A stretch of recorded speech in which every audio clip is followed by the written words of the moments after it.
Gracias, presidenta. Buenas tardes a todos y a todas. Bueno, señora Valerio, la verdad es que hoy nos queda una cosa clara después de escuchar al compañero Campuzano del PDeCAT. Y es que durante estos meses la excusa del PDeCAT resultó ser falsa, a palabras de lo que el señor Campuzano nos ha dicho. Pero comienzo esta intervención señalando que ustedes nos quieren hacer creer a la ciudadanía española que una cosa es poder y otra es querer, ¿no? Lo que nos vienen a decir ustedes es que nos traen este Real Decreto absolutamente menguante y que no han podido derogar la reforma laboral ni la reforma de pensiones, pues porque es que querían, pero es que no podían. Pues no, señora Valerio, se ha demostrado claramente una cosa, y es que el Partido Socialista deroga leyes cuando hace mítines y cuando está en campaña electoral. Cuando después pasa al Gobierno y a la vida real, la vida se impone y la COE manda su criterio y, desde luego, los que mandan de verdad, que son los poderes económicos, les dicen a ustedes lo que hay que hacer. Vamos a hablar de esta medida concreta después de lo que hay que hacer justamente cuando hablemos del registro de jornada. Por tanto, desde luego, no es que no puedan derogar la reforma laboral. Han tenido tiempo sobrado.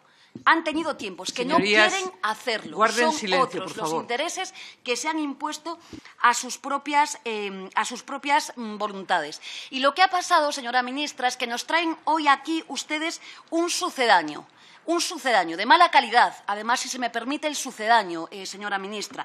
Un sucedáneo porque lo que hace este Real Decreto Ley es dejar completamente intactas las normas laborales que han destrozado el mercado laboral y, además, bueno, normas que son absolutamente lesivas para los trabajadores y las trabajadoras. De manera que ustedes las van a dejar completamente brillantes, relucientes a las normas del Partido Popular y las suyas propias, insisto, que han precarizado el mercado de trabajo, para, obviamente, no modificar sobre ellas ni siquiera una coma. Le voy a poner 3 ejemplos rápidos. Primero, en la preferencia del convenio del sector sobre el convenio de empresa. Queda intacto. ¿Sabe lo que va a pasar gracias a ustedes y a este Real Decreto ahora?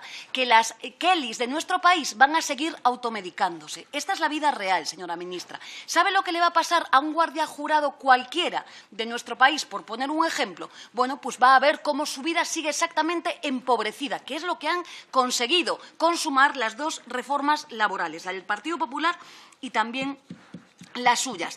¿Saben también otro ejemplo que les vamos a poner? La ultraactividad de los convenios. Fíjese, ministra, lo que ha pasado. La macroeléctrica Endesa, que hace lo que le da la gana, incumpliendo el convenio colectivo y las normas que rigen sobre él. Bueno, pues ustedes se van, obviamente, sin modificar la ultraactividad de los convenios colectivos. De manera risueña y alegre, ustedes plantean esto a los españolas y las españolas. Y me ha gustado mucho escuchar al señor Campuzano porque el artículo 42 queda niquelado, brillante, tal y como lo dejó el Partido Popular. Y hemos conocido, efectivamente, que ustedes prefieren que las grandes multinacionales, que son las que mandan, pongan las normas. Y las normas son, bajo la excusa que nos hemos enterado del PDeCAT, las normas son, efectivamente, que ellas van a seguir especulando con la vida de los trabajadores y trabajadoras en nuestro país, porque ustedes se van de aquí sin mover ni una coma.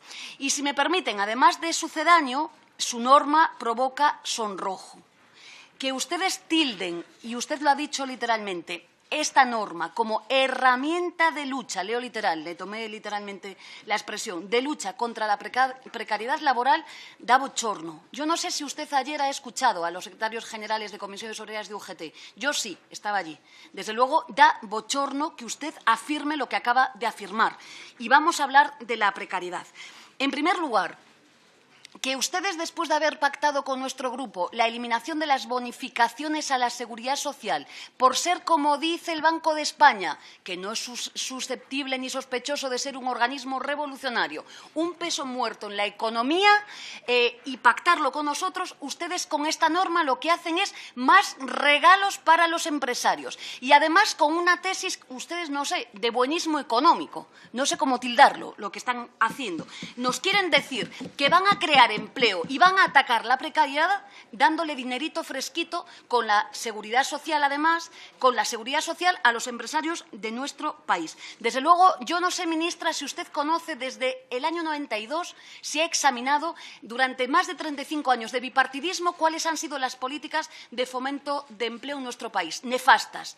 Entregas y entregas a razón de más de 3.500 millones de euros en bonificaciones al año de la seguridad social a los empresarios y que no crean ningún puesto de trabajo. Y usted trae un decreto en el que, supongo que a modo de despedida, le hace un regalito, efectivamente, nuevamente a la COE y a las patronales. Y además, la bonificación, ministra, es, después de escuchar a Octavio Granado y a todo su Gobierno, en función de quién hable, no se pueden revalorizar las pensiones porque está en quiebra, pero le metemos un agujero absoluto gordísimo con más bonificaciones, incluso para fomentar en su Real Decreto el tiempo parcial, lo que no se había atrevido ni siquiera el Partido Popular. Y lo más grave, ministra, es que usted bonifica, es decir, le da dinero de la Seguridad Social a los empresarios porque cumplan la ley. Porque le hago una pregunta, ¿transformar un fijo discontinuo en un contrato indefinido, esto no es cumplir la ley?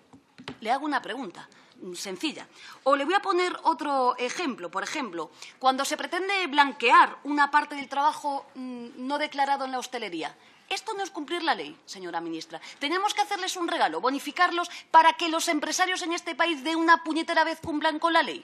Pues desde luego, ministra, no estamos de acuerdo y además han incumplido ya no el acuerdo con esta organización y con este grupo, que tiene poca importancia, sino con los trabajadores y trabajadoras y los sindicatos de clase de este país. Y vayamos a la modificación del 34.7-34.9, ministra. Aquí es donde se les ha visto claro de qué lado están, no hay duda ninguna. No me extraña cuando escuché yo un medio de comunicación a primera hora, después de publicar su Real Decreto, que el presidente de la patronal aplaudiera con las orejas, si se me permite la expresión, porque no me extraña que fuera así. El registro de jornada que ustedes hacen, señora ministra, no es que sea timorato. No es que sea timorato, es que es justamente lo que quería la patronal. Es un registro de jornada que nos dice dos cosas. Primero, se garantizará que se crea un registro de jornada, eso sí, ¿cómo? Con la negociación colectiva, reproduzco las palabras de Pepe Álvarez y Unai Sordo ayer. Vamos a hacer un balance dentro de un año, señora ministra.